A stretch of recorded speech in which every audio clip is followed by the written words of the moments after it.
Hello बच्चों, let's see this question. Most enzymes consist of two parts.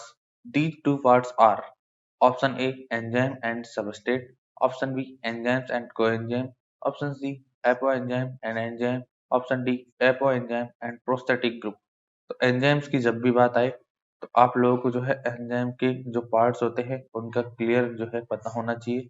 Enzyme जो है generally two part से मिलकर बना होता है, जिसमें एक पार्ट होता है एपोएंजाइम, और ये एपोएंजाइम जो है ये प्रोटीन पार्ट को रिप्रेजेंट करता है।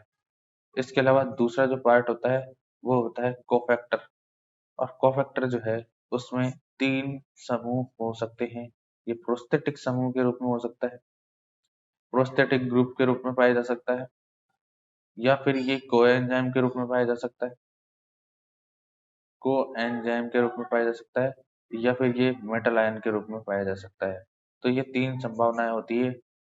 कोई भी एंजाइम जो है वो कंप्लीट एंजाइम बनता है एपो एंजाइम से मिलकर और उसके एक्टिवेटर या कोफैक्टर से मिलकर। तो कोफैक्टर में से कोई एक और इधर एपो एंजाइम जब कंबाइंड हो जाएंगे तो एंजाइम जो है वो अच्छे से बिहेव करेगा, उसकी एक्टिविटी भी सही ठीक से रहेगी और उस वो एक्टिवेट रहेगा, वो सबस्ट्रेट को प्रोडक्ट में कन्वर्ट करवा सकता है एक्टिवेशन एनर्जी को कम करके।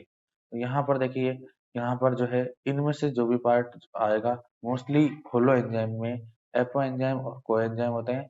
बट यहाँ से जो है एक ग्रुप और यहाँ से एक ग्रुप जो है प्रोटीन और नॉन प्रोटीन पार्ट मिलकर एंजाइम की स्ट्रक्चर को कंप्लीट करते हैं।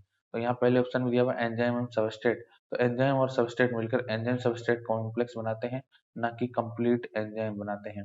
एंजाइम एंड को एंजाइम, तो एंजाइम जो है उसके साथ को एंजाइम मिलकर यहाँ पर एपो एंजाइम और को एंजाइम मिल होता तो ये आंसर सही होता।